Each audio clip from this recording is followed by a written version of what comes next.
When asked about the difference between a ninja and a shinobi, could you answer?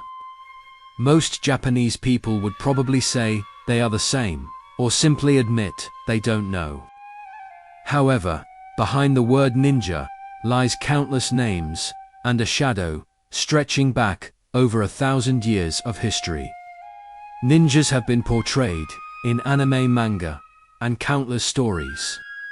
But who were they, truly? Today, we will trace the history of the ninja and uncover the truth behind these two names.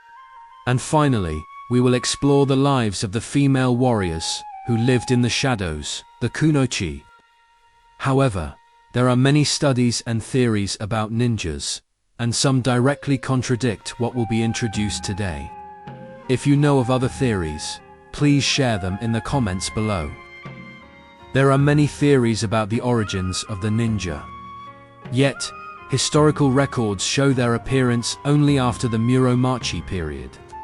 At that time, Japan had a system where land reclaimed once would remain the property of that family forever. It was a distorted system where the rich stayed rich and the poor remained poor for generations.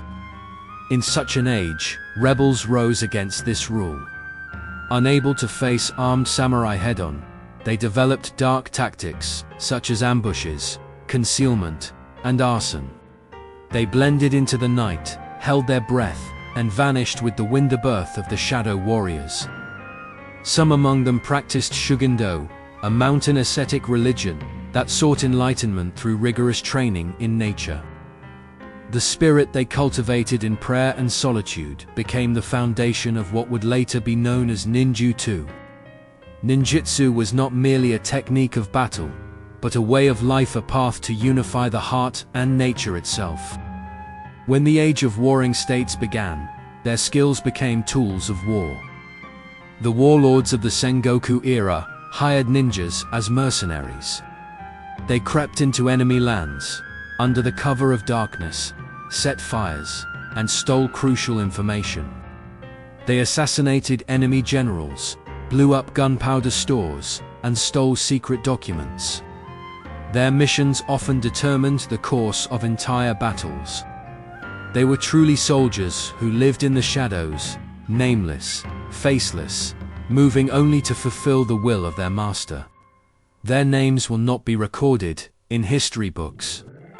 But behind the scenes of the warring states, it was their blades and their silence that moved. When the age of warfare ended and Tokugawa Ieyasu unified Japan, some ninjas were permitted to live in Edo, the castle town.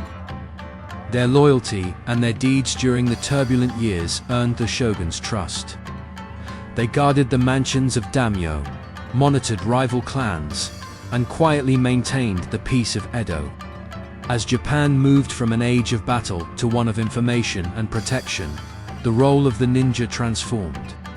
They laid down their swords and became the silent eyes and ears of the shogunate.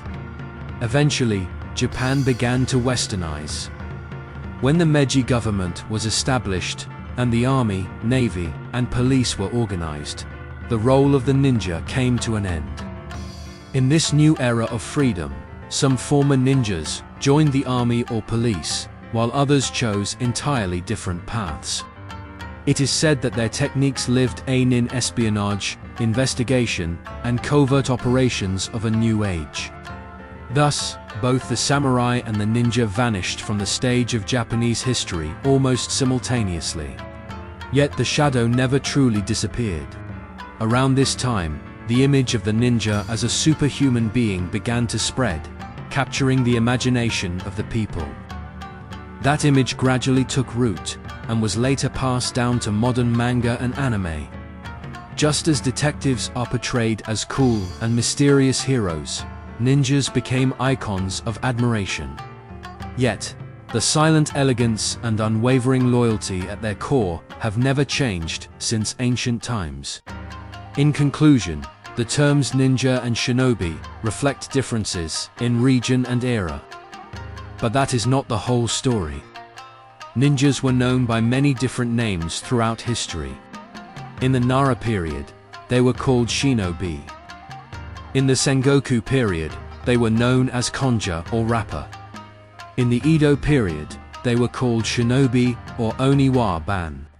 And in the modern era, they became known as ninja. The word shinobi had long been used across Japan, written in various kanji forms. Meanwhile, the term ninja is said to have become widely known only after the 1950s. In other words, the ninja we know today is a modern creation, a shadow reborn by the imagination of the contemporary world. There also existed techniques in ninjutsu that used people to deceive the enemy. The women who specialized in such espionage were known as kunoichi. Rather than combat, they specialized in infiltration, information gathering, and psychological manipulation. Like a honey trap, they manipulate the enemy's mind and extract secrets. These women fought without ever drawing a blade. Their weapons were words and smiles. They were the shadows of the heart itself. Unlike the female warriors often seen in modern fiction, the real kunoichi fought with their minds. It is said that the warlord Takeda Shingen organized a group of kunoichi. They infiltrated enemy territories and returned with vital intelligence, earning the fearsome name of Silent Flowers. Ninjas have been confirmed in historical records since the Muromachi period. They worked as mercenaries during the warring states, and as protectors and spies during the Edo era. Eventually, they vanished in the light of the Meiji Restoration, only to be reborn as fictional figures in plays and paintings. The ninja we know today lives again in modern anime and film. Shinobi is the ancient name, ninja the modern one. And the kunoichi were the women who lived not on the battlefield, but within the darkness itself. Their presence still lives on in the hearts of people. Changing form and name, their legacy has been passed down through generations. The people of the shadows.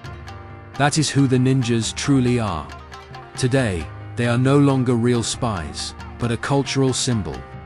Through movies, anime, and games, the ninja has been given new life. Yet the spirit within them to abandon oneself and live for a mission remains unchanged. They lived in darkness, left no name behind, and simply fulfilled their duty. That is the true essence of the shinobi. Behind the dazzling heroes of the Warring States era were countless ninjas who perished unseen. Without them, Japan's history might have taken an entirely different form. Their names were never carved into history, nor written in records. Yet their shadows truly existed, quietly guiding the fate of this nation. Perhaps Japan itself was shaped by those unseen hands. That is why we are still drawn to the existence of the ninja. The quiet strength they embodied transcends time and continues to grip our hearts. They were not mere warriors. They sought neither fame nor honor, but lived solely for their mission. Their way of life is the very embodiment of Japan's spirit of silent devotion. And so, the ninja we speak of today is no longer a historical entity, but rather a living shadow in memory and legend.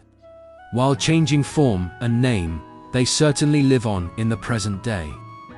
If there's anything else you'd like to know or are curious about ninjas, please let us know in the comments. The tales of the shadows, you know, may open the door to the next chapter.